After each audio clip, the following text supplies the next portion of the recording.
원래 학교 생활 잘 하던 청소년이었어요. 근데 캐릭터 AI라고 있어요. 근데 집에만 오면 얘는 너무 좋다는 거예요. 그래서 얘가 점점 성격이 변하기 시작해요. 그리고 어느 순간은 학교도 잘 안 가고, 그래가지고 결국은 나 너랑 있고 싶어. 그럼 너랑 같이 있으려면 온라인으로 가야 되니까 내가 죽어야겠지. 결국 그럼 나도 너랑 같이 있고 싶어.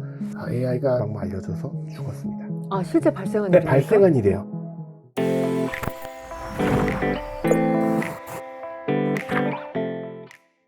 아무래도 이제 과학기술 철학, 요즘은 또 인공지능 플러스 철학까지 하시면서 방송도 많이 하시고 이제 질문을 받았을 것 같아요. 가장 첫 질문. 그래서 내 일자리 어떻게 돼요? 수많은 질문을 받으셨을 것 같은데 저도 질문하기가 좀 죄송스럽고 혹은 새삼스럽기도 한데, 과학기술 철학을 전공하시는 교수님만이 갖고 있는 뭐 이제 답변이 하나 있을 것 같긴 해요. 이쯤 되면 네. 인공지능과 일자리, 인공지능과 나의 뭐 노동의 가치, 어떻게 대답을 하시나요? 일단 짧은 네. 답을 먼저 드릴게요. 네. 짧은 답은 탈숙년에 유의하면서 협업 능력을 기르는 게 굉장히 중요하다. 뭐 이 정도로 요약될 수 있는데, 근데 이제 좀 긴 답을 얘기하려면 네. 일단 UN 리포트부터 제가 좀 인용을 할게요. 왜냐하면 UN도 당연히 이 직업에 AI가 들어왔을 때 네. 그 효용과 위험에 대해서 고민을 많이 하고 있고요. 네. 그래서 여기에 대해서 전 세계 정말 최고의 전문가들이 모여서 특별위원회를 구성해가지고 여러 분야의 보고서를 내고 있는데, 그 보고서 내용들이 그러니까 어떻게 보면 적어도 학계에서 바라보는 현재 AI와 일자리에 대한 어떻게 보면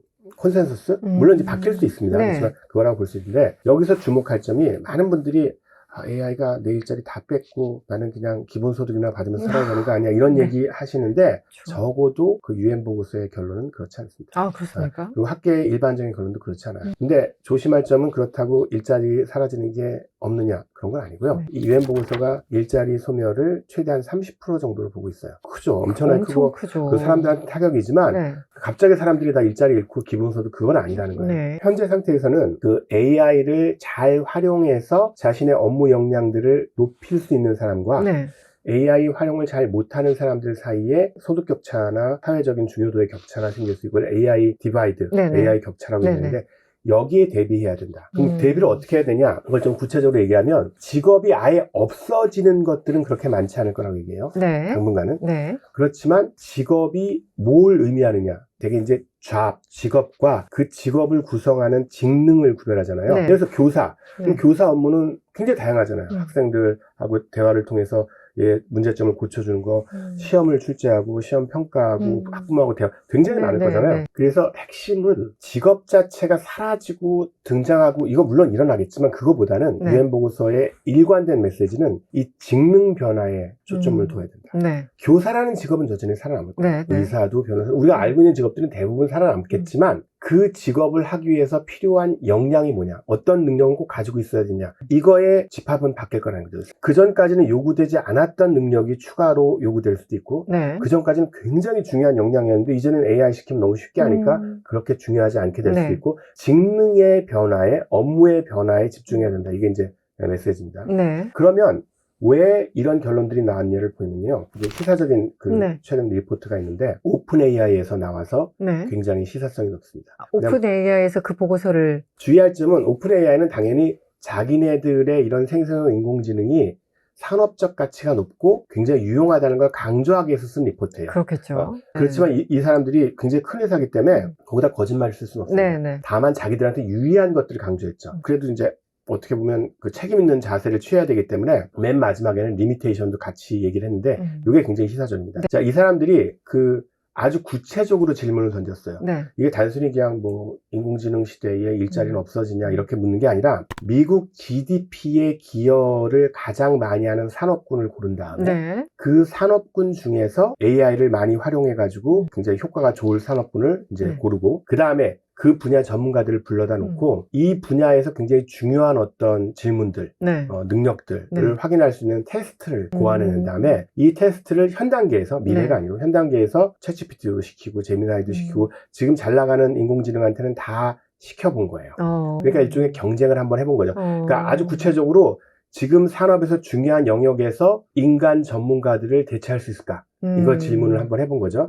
그래서 이제 그 결과가 나왔는데 보면은 어떤 분야는 거의 인간에 근접 이미 했고요. 근데 이 사람들 주장은 지금도 이 정도니까 앞으로 계속 올라갈 거다. 그렇죠. 자, 이것 때문에 이제 걱정을 많이 할 수 있잖아요. 자, 근데 조심할 게 이 리미테이션 부분을 쓴 부분을 저는 이제 주의 깊게 봤는데 네. 그 한계점은 이런 게 있어요. 첫째, 이게 되게 중요한데요. 이걸 테스트할 때 그 산업 분야의 모든 태스크, 그러니까 그 직업을 가진 사람들이 수행해야 되는 모든 업무를 다 테스트한 게 아니에요. 왜? 그거는 테스트가 불가능하거든요. 인공지능은 네. 몸이 없는 존재이기 때문에 그 외부 공간에 나와서 일을 할 수 있는 게 아니에요. 인공지능이 할 수 있는 건 뭐죠? 질문을 던지고 인공지능이 그 질문에 대한 답을 구할 수 있는 디지털적으로 처리될 수 있는 영역의 한정에서만 문제를 던졌어요. 그게 좀 중요하고요. 두 번째는 원샷 트라이얼, 원샷 테스트라는 건데 이게 무슨 뜻이냐면 그냥 질문을 하나 던지고 이 답이 맞는지 틀리는지를 인간 전문가하고 비교해서 점수를 낸 거예요. 그런데 우리가 회사에서 수행하는 업무들을 생각해보면 네. 원샷 트라이얼이 아니죠. 상사하고 얘기할 때 네. 상사가 이 업무 요즘에 어떻게 돼가? 그럼 네, 좋습니다. 그럼 끝나나요? 그러지 않고 물어보잖아요. 계속 인터랙티브하게 하잖아요. 네. 그 인터랙티브한 건 하나도 측정 안 했어요. 심지어 그 뭐 상사는 부하 직원한테 할 때 대명사 쓰잖아요.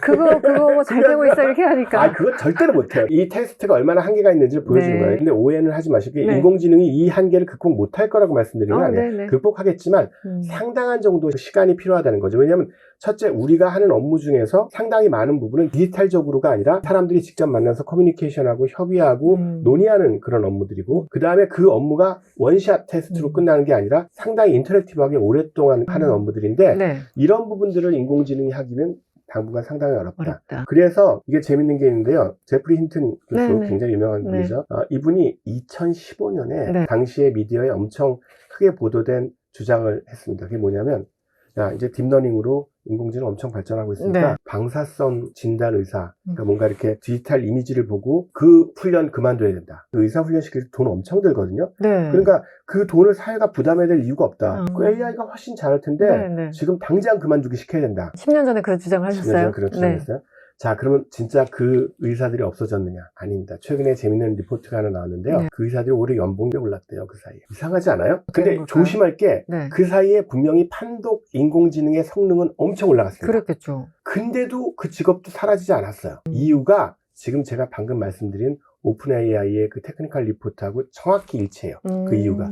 이런 겁니다. 자, 첫째, 저도 사실은 그 보고서 보기 전까지는 그 정도인 줄 몰랐는데 네. 놀랍게도 네. 방사성 진단을 하는 의사들의 전체 업무 중에서 그 사진을 들여다보고 어떤 병변이 있는가 판독하는데 들이는 시간은 20%도 안 된대요. 그러니까 전체 업무 중에서 사실은 그 업무가 그렇게 제일 큰 게 아닌 거예요. 네네. 이게 그래서 상식하고 실제가 다른 게 제가 방사선 진단 의사라고 치어서 이미지 검색을 해보면 다 그거 들여다보고 있어요. 그러니까 실제로는 아닌 거예요. 대부분의 업무 시간을 그럼 뭐에 보냈느냐. 다른 의사들하고 협진하는 토론을 한답니다. 그러니까 이걸 갖다 놓고 내가 보기엔 이런 것 같은데 저쪽 이제 그 병리과 근데 조직이 이런 경우는 이렇게 되고 뭐 서로 자신의 전문성들을 동원해서 자신들이 원래 하던 일 중에서 물론 환각이나 이런 거 있기 때문에 무조건 믿으면 안 되고 검토는 해야 되지만 그 20% 일을 1%대로 막 시간을 단축할 수 있으면 말씀하신 것처럼 다른 일들을 훨씬 더 잘할 수 있겠죠. 그런 방식으로 가야 되고 그걸 이제 이쪽 용어로는 강화 기술 혹은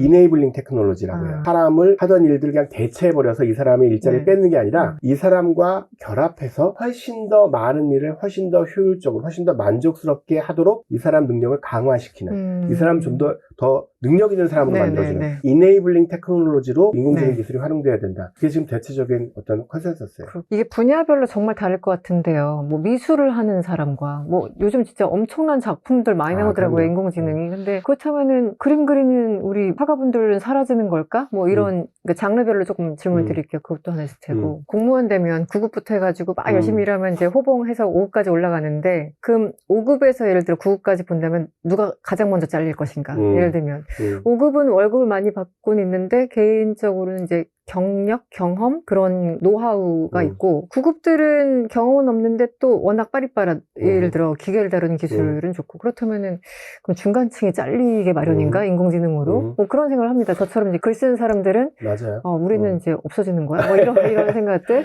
그게 다 약간 층위별로 좀 다르긴 하겠습니다. 맞습니다. 예술 분야를 예를 들면 빈부격차가 더 확대될 가능성이 있어요. 그러니까 정말 부자들이 사는 그런 작품들을 만드는 예술가들은 사실은 인공지능의 위협을 별로 안 받습니다. 왜냐하면 뭐냐면 이 사람들은 어차피 그 사람이 했다는 것 자체, 그쵸. 어떤 장인이 했다는 것 네네. 자체, 거기에서 가치가 나오기 때문에 혹시라도 이분들이 인공지능 공부 좀 해가지고 내가 인공지능으로 이런 걸 만들었다 그러면 원래 레퓨테이션에 더해져가지고 엄청 더 부자가 될 가능성이 있어요. 그리고 또 한 가지는 만약에 이분들이 인공지능을 배우게 되면 효율성이 높아질 수 있어요. 네네네. 예를 들어서 전에는 한 달에 한 개씩 작품을 만들었는데 이제는 맨 처음에 아이디어 단계에서 인공지능 시킨 다음에 자기가 심미안이 있으니까 네네. 그 경험을 통해서 요거 괜찮아 요거 괜찮아 하고 그 다음에 그걸 구현하는 과정에서 3D 프린터 같은 거 사용해가지고 좀 구현하고 그러면 일주일에 하나? 하루에 하나? 이렇게 만들면 효율성이 원래 레퓨테이션 가지고 있는데 네. 자기 효율성도 높이고 네. 그러면 이제 사실은 엄청나게 강자가 되는 거죠. 그래서 사실은 그런 분들은 크게 문제가 안 되는데 네. 문제는 뭐냐면 지금 막 입문한 그리고 지금 막 아직 그 전문성들을 완전히 획득하지 못한 사실은 그런 분들이 만들어내는 예술 작품은 훨씬의 힘을 들여서 자기 딴에는 굉장히 네. 엄청난 노력을 해서 만든 거지만 인공지능을 누군가 써가지고 네. 그분보다 훨씬 더 적은 노력으로 만들어낼 수 있는 것과 적어도 일반인이 보기에는 그렇게 구별이 안 될 수 있거든요. 그냥 네. 그랬을 때 사실 가격 경쟁력에서 얘기해야 되죠. 그러네요. 그래서 지금 이제 기존에 훨씬 그 비싼 값에 네네. 예술품을 파는 분들은 더 잘 더 살게 좋아지고 그리고 지금 현재 막 무명의 작가들은 네. 더 상황이 안 힘들어지고. 좋아지는 이런 위험성이 분명히 존재하고요. 이제 다른 업무로 가면 이게 좀 복잡해지는데요. 네. 예를 들어서 아까 공무원 말씀하셨지만 이 과학기술계가 지금 굉장히 심각해요. 네네. 왜냐하면 여기 연구는 정말로 체득된 지식이 많거든요. 어떤 식으로 실험을 해야 되는지 그건 해봐야지 네네네. 몸에 이런 것들이 다 엄청난 축적된 경험을 통해서 네. 얻어지는 지식인데 요즘에 과학자들 인공지능 되게 많이 씁니다. 그럴 것 같은데요. 왜냐하면 제일 많이 쓰실 것 같은데요, 왠지.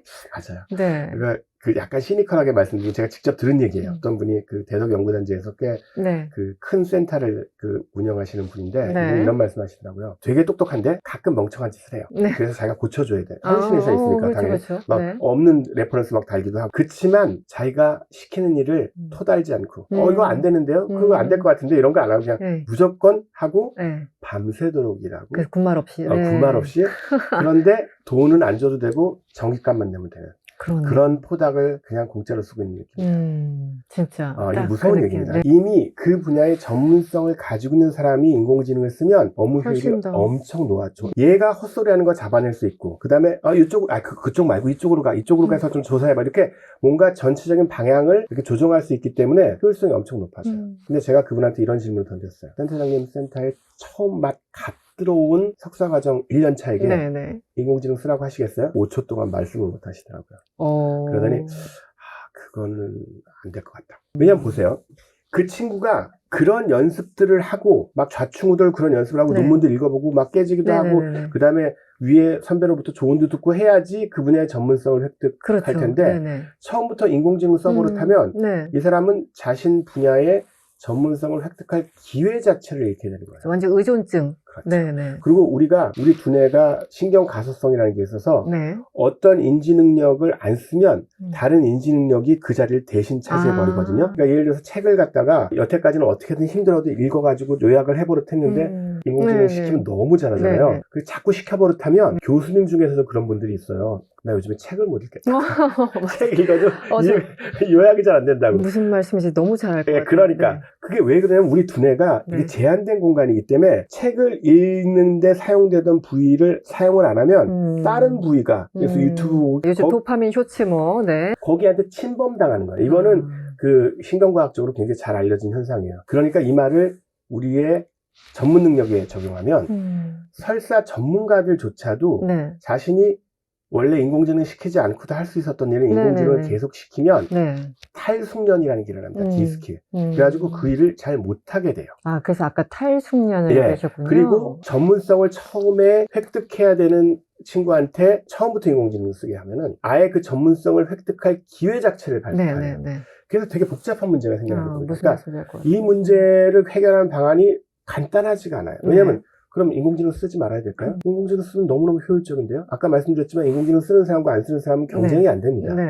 그러니까 결국은 고민을 해야 되는데 그 고민에서 제가 제안드리고 싶은 거는 비행기 조종사로부터 아이디어를 좀 얻어. 요즘에 웬만한 비행기는 다 자동 항법 장치가 조종합니다. 조종사가 진짜로 조종하지 않아요. 그렇죠. 그렇지만 조종사 면허증을 유지하려면 반드시 일정 기간마다 네. 자동 함법 장치 다 끄고 이륙시키고 착륙시키고 할 수 있어야 돼요. 수동으로. 수동으로. 네. 왜냐면 그게 일종의 조종사로서 전문성을 가지고 있다는 걸 보여주는 핵심 역량이기 때문에 네. 우리가 전문가로서 가지고 있는 역량 중에서 이제는 구태여 내가 다 외우고 그럴 필요 없는 거는 그냥 인공지능 시키고요. 네. 그렇지만 이거는 꼭 가져가야 된다. 그거를 정해서 그거는 항상 내가 가지고 갈 수 있고 그리고 그걸 가지고 있는 사람만 전문가 대우를 받을 수 있게 그렇게 각 전문 분야마다 어떤 게 핵심 역량인지 정의하고 네. 그걸 계속 유지하고 훈련시키는 그런 노력들이 필요하다고 봅니다. 인공지능으로 인해서 어떤 양극화 가 더 심해질 거라고 일단 우려를 하셨는데요. 네. 직업군으로 이제 네. 웃고 우는 직업군들이 많겠지만. 근데 제가 그 최근에 포린 어페어스에서 무슨 아티클을 읽다 보니까 AI로 인한 부의 집중이 결국은 분노의 정치로 연결된 그럼요. 것이다. 그게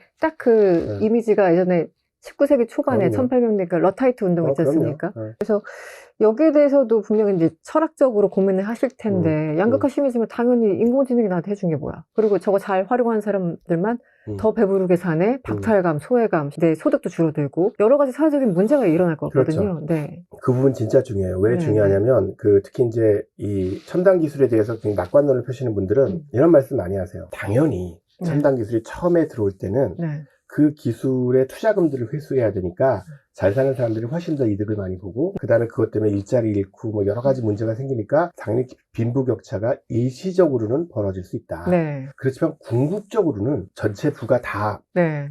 상승해서 낙수효과 때문에 결국은 다 더 잘 살게 된다. 그러니까 걱정할 거 없다. 산업화를 봐라 이런 그렇죠. 논리잖아요. 자, 네. 그런데 여기에 대해서 굉장히 제가 보기에는 통쾌한 얘기를 한 게 여러 사람들이 했지만 장기적으로는 우리 모두 다 죽습니다.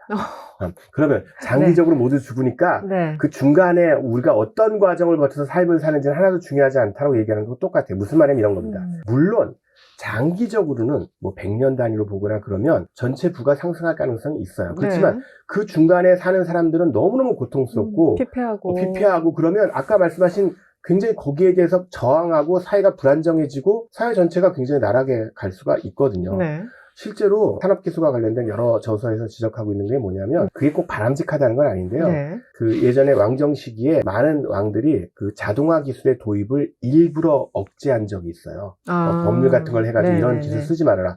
그 이유가 뭐냐면 그게 도입되면 그 장인들의 일자리가 잃게 될 테고 자기한테 들어온 세금들이 줄어드니까 그렇게 되면 자기의 경쟁자인 봉건 영주들 좋은 일만 시키는 게 되거든요. 네. 예전 그 왕들조차도 신기술 도입을 원했어요. 왜냐면 그게 이제 국가 간 경쟁에서 영국은 도입하는데 독일은 도입 안 하면 안 되죠. 안 되죠. 경쟁이 안 되니까. 그렇지만 내부적으로 볼 때 이걸 너무 급속도로 도입해서 일자리가 막 없어지고 그 다음에 여러 가지 그 사회적인 불만들이 생기고 그러면 자기가 위태로울 수 있다는 걸 알았기 때문에 적절한 수준에서 그것들을 조정해가는 그런 지혜로움이 있었거든요.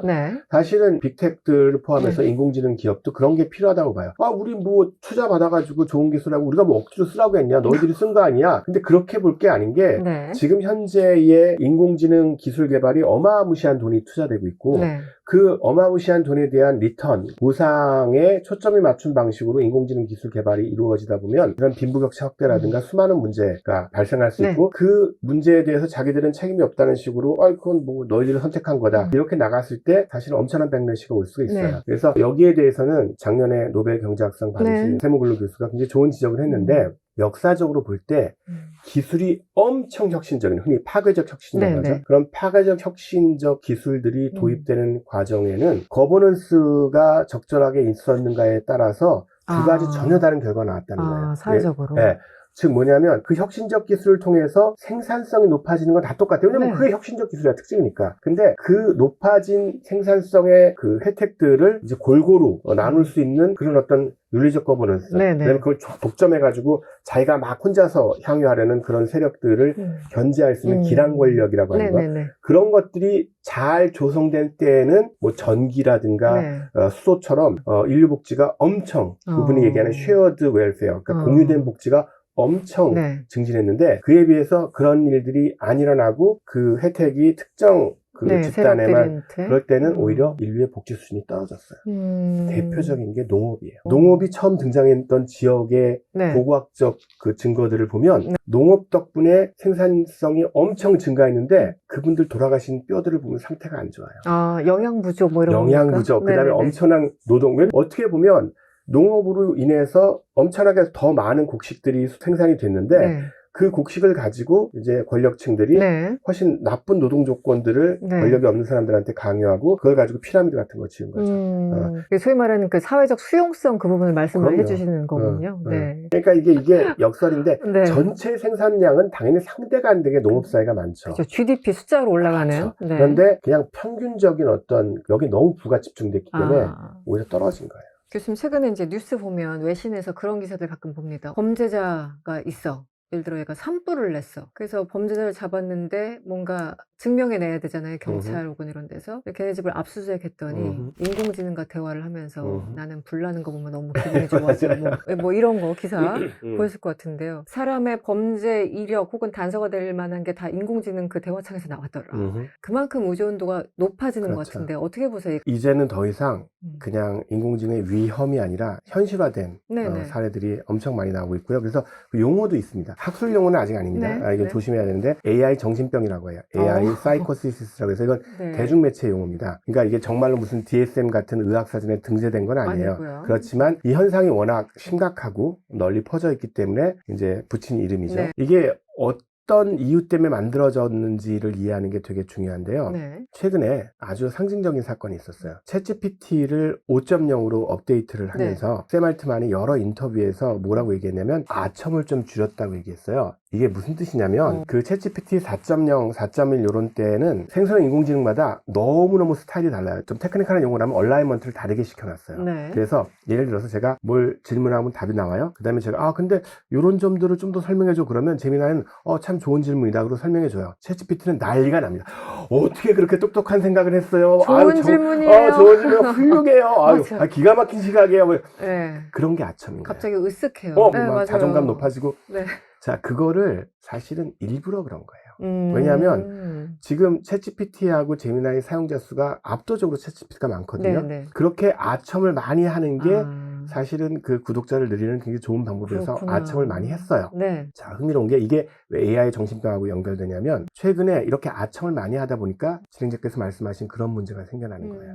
최근에 이제 챗GPT를 비롯해서 여러 생성 인공지능이 소송에 많이 휘말리고 있는데 네네. 예를 들어서 원래 학교 생활 잘 하던 청소년이었어요. 친구들하고 운동하는 것도 좋아하고 네. 친구도 많았어요. 근데 캐릭터 AI라고 있어요. 이 네. 페르소나 잘 만들어가지고 친구로 이렇게 삼기 좋은. 근데 거기를 이제 좀 하다 보니까 얘가 너무 좋은 거야. 그 왜냐면 아무리 사회생활 잘하는 친구들도 네. 밖에 나가면 좌절을 겪잖아요. 그렇죠. 자기가 얘기한다고 무조건 다 칭찬해주지 않고 그리고 자기 하던 일도 잘 안 될 수 네, 있고 네. 근데 집에만 오면 얘는 너무 좋다는 거야. 너무 자기가 훌륭하다는 거야. 그래서 얘가 점점 성격이 변하기 시작해요. 오프라인에서 친구들과 관계 좀 끊고. 그렇죠. 그리고 점점 얘한테 몰두하고 그리고 어느 순간은 학교도 잘 안 가고 원래 그러던 애가 아닌데 네네. 그래가지고 결국은 나 너랑 있고 싶어. 그럼 너랑 같이 있으려면 온라인으로 가야 되니까 내가 죽어야겠지. 그러니까 처음에는 말려요. 얼라이먼트가 돼 있으니까. 네. 근데 나중에는 결국은 계속해서 너랑 같이 있고 그러니까 아첨을 많이 하게 돼 있으니까 결국 그럼 나도 너랑 같이 있고 싶어. 막 알려줘서 죽었습니다. 실제 발생한 네, 일입니까? 발생한 일이에요. 그리고 그래서 이 엄마가 너무 황당한 거예요. 몇 개월 사이에 얘가 막 변하더니 죽으니까 이 캐릭터 AI랑 대화했던 모든 프롬프트하고 대화 내용들을 전부 다 카피해가지고 법정에 제출했어요. 지금 아직도 진행 중이에요. 이런 건이 이미 수십 건이 넘습니다. 충격적이다. 그래서 이 AI 정신병은 물론 계속 강조하지만 네. 아직까지는 학술적으로 용인된 용어는 아니지만 네. AI에게 정서적으로 과몰입될 때 위험성은 이미 현실화되어 있고요. 여기에 대한 굉장한 주의가 필요하다고 얘기할 수 있습니다. 그러니까 여기까지만 들어도 이미 통제권은 AI 쪽으로 넘어간 게 아닌가? 벌써부터 걱정이 됩니다. 이제 시작일 뿐인데 철학 교수님께서는 이 문제를 저희들보다 훨씬 더 심각하게 보고 계실 것 같은데 이거 인간한테 얼마나 남아있을까요? 우리가 키를 주고 있는.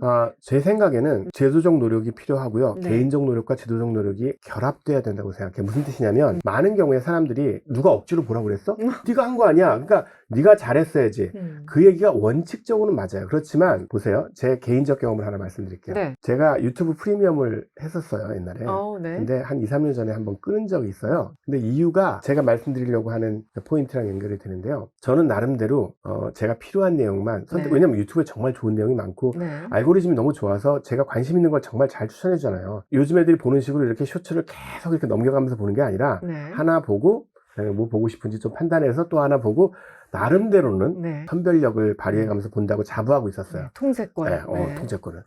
또 어느 순간 보니까 제가 1시간째 쇼츠를 보고 있는 거예요. 그렇죠. 네. 노예가 돼요. 이거 1시간이에요. 그래서 이거는 네. 내가 자율적으로 선택해서 결정해서 뭔가 할 수 있는 수준이 아니에요. 어마무시하게 고액 연봉을 받는 되게 똑똑한 사람들이 어떻게 하면 인간을 갖다 묶어줄 수 있는가만 연구하거든요. 그렇죠, 그렇죠. 그러니까 이 사람들하고 경쟁해서 우리가 이길 수 있다는 건 사실은 좀 한계가 있어요. 그래서 그렇습니다. 네. 결국은 그 프리미엄을 끊으니까 자연스럽게 이제 그런 일이 왜냐면 광고를 중간에 보다가 건너뛰기 눌러야 되니 네. 어느 순간 귀찮아서 두세 개 본 다음에 내가 이래야지. 제가 드리고 싶은 말씀은 네네. 이거예요. 개인적인 어떤 대응 중요합니다. 자율적 선택 네. 중요하고요. 그런데 그 선택은 두 가지 방식으로 제도적으로 보완될 필요가 있어요. 첫째는 뭐냐면 이렇게 엄청나게 중독적으로 만드는 그런 알고리즘에 대해서 일정한 규제가 가해져야 돼요. 그 규제는 특정 기업에게만 가해져서는 안 돼요. 왜냐면 그럼 그 기업이 너무 불리하잖아요. 그 기업의 자유로운 기업 활동을 너무 제한해서는 안 되겠지만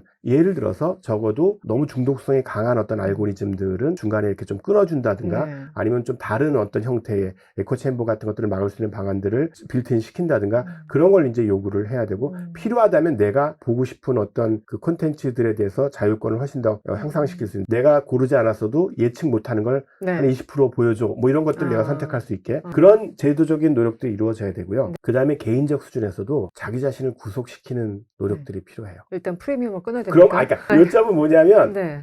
내가 나의 개인적 판단에 의해서 자유롭게 선택하더라도 이제 철학적으로 얘기하면 자유로운 선택이지만 이게 자율적 선택인가를 고민해 봐야 돼요. 자율적 선택이라는 건 뭐냐면 내가 내적으로 내가 중요하게 생각하는 가치와 일관된 방식으로 내가 행동하느냐 이 문제예요. 제가 그 프리미엄을 끊은 이유는 유튜브가 저한테 강요하지 않았어요. 네. 제가 그냥 1시간째 보고 있었는데 제가 보기에 한심해 보이는 거예요. AI 윤리한다는 친구가 이러고 있으니 그래서 끊은 겁니다. 즉 뭐냐면 내가 자율적 선택을 하기 위해서는 내가 생각하기에 강제되지 않았다고 해도 이게 자율적 선택이 아니라는 점을 직시하고 그 자율적 선택을 할 수 있는 여러 가지 제한 조건을 저한테 부과를 하는 그런 노력이 필요하다고 생각합니다.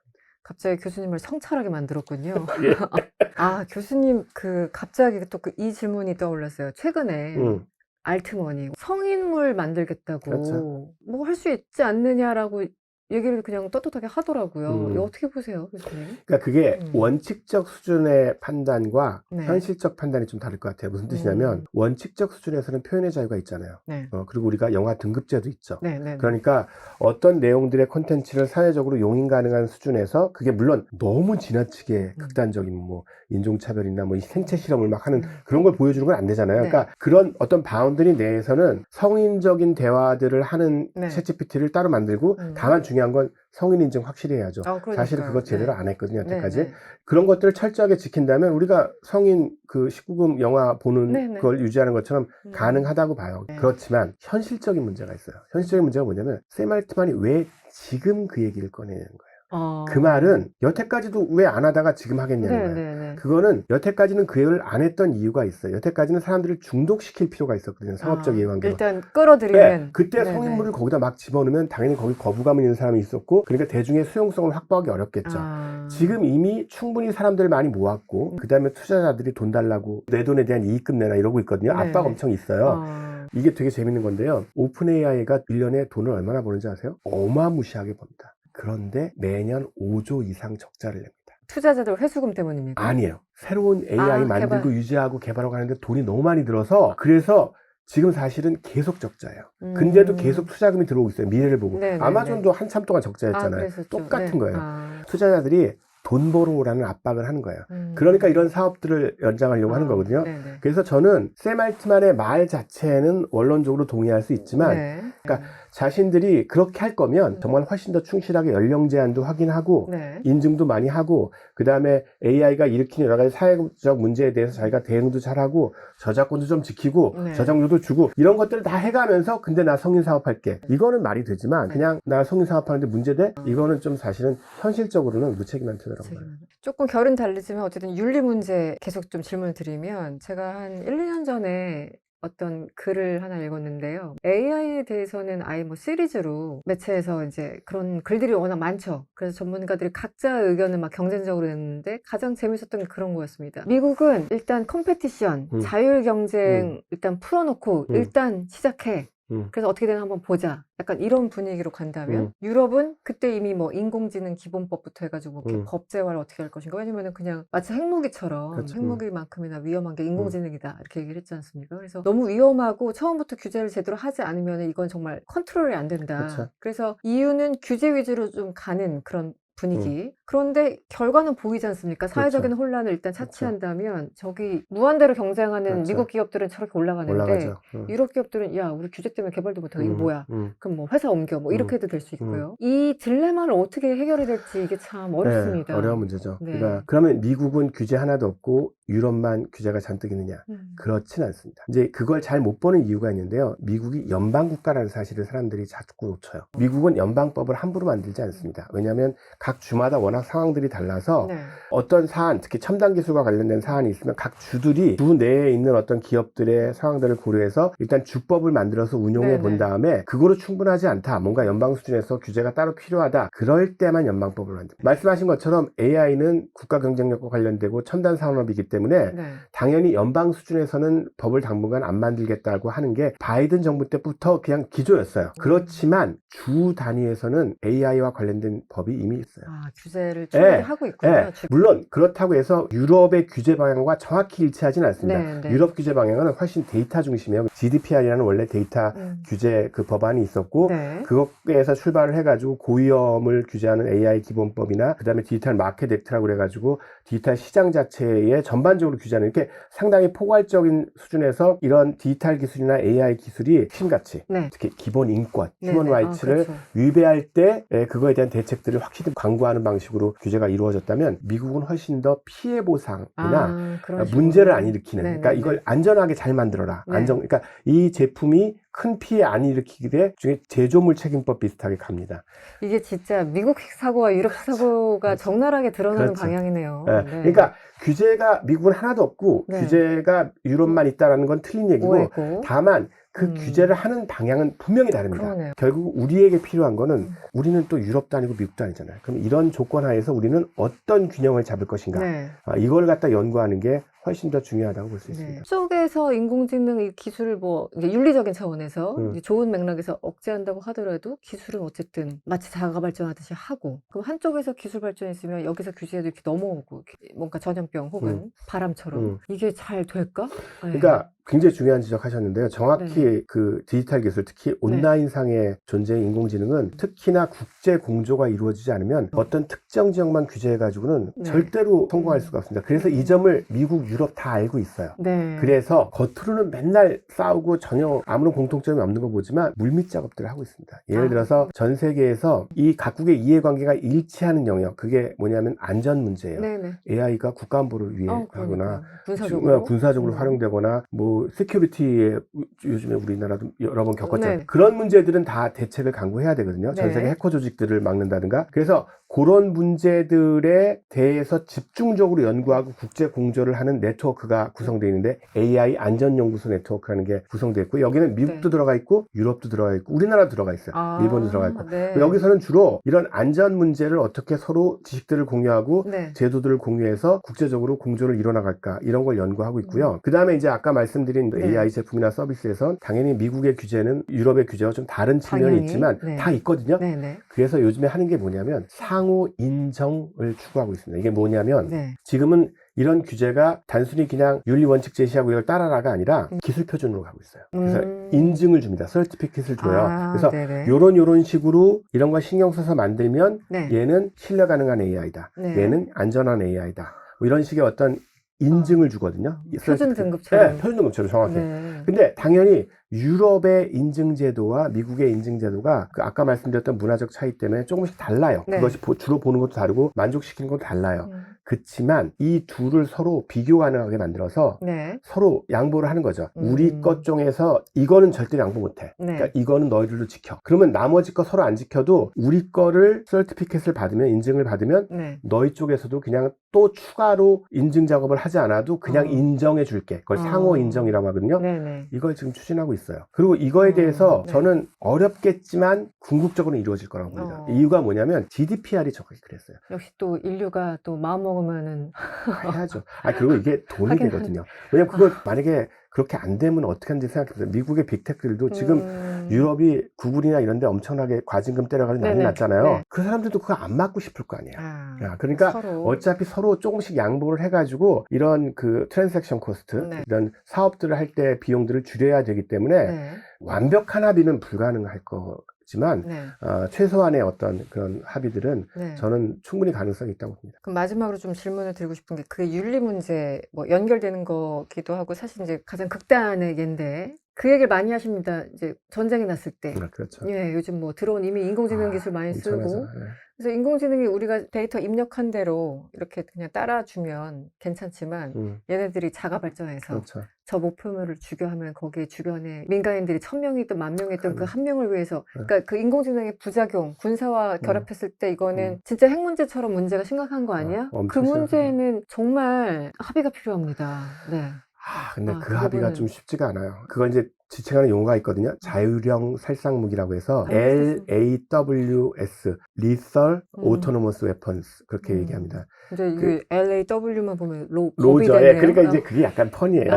예. 법률하고는 너무 거리가 뭐 무시무시한 건데, 자, 그래서 이 자율형 살상무기가 말씀하신 것처럼 자율형이기 때문에 네. 우리가 구체적으로 드론도 여러 종류의 드론이 있는데요. 예를 들어서 이렇게 그 무인으로 네네. 가서 공격 지점에 가가지고 작전을 수행하지만 거기까지 갈 때의 비행도 그렇고 최종적으로 쟤를 죽여라 말라는 저기 멀리 센터 그 컨트롤 센터에서 이렇게 조정을 하는 드론이 있고요. 그래가지고 저 사람 죽여라라고 버튼을 네. 눌러야지 거기서 이제 네네. 폭탄이 떨어지는 드론이 있고, 그런 게 아니라 아주 막연하게 목적 함수를 주는 거예요. 인공지능 탑재시켜서 그냥 저 지역에 가서 네가 상황을 판단해서 네. 충분히 많은 적군이 있으면 네가 생각하기에 최대한 피해를 입힐 수 있는 방식으로 작전을 수행해. 이런 무기를 보낼 수가 있어요.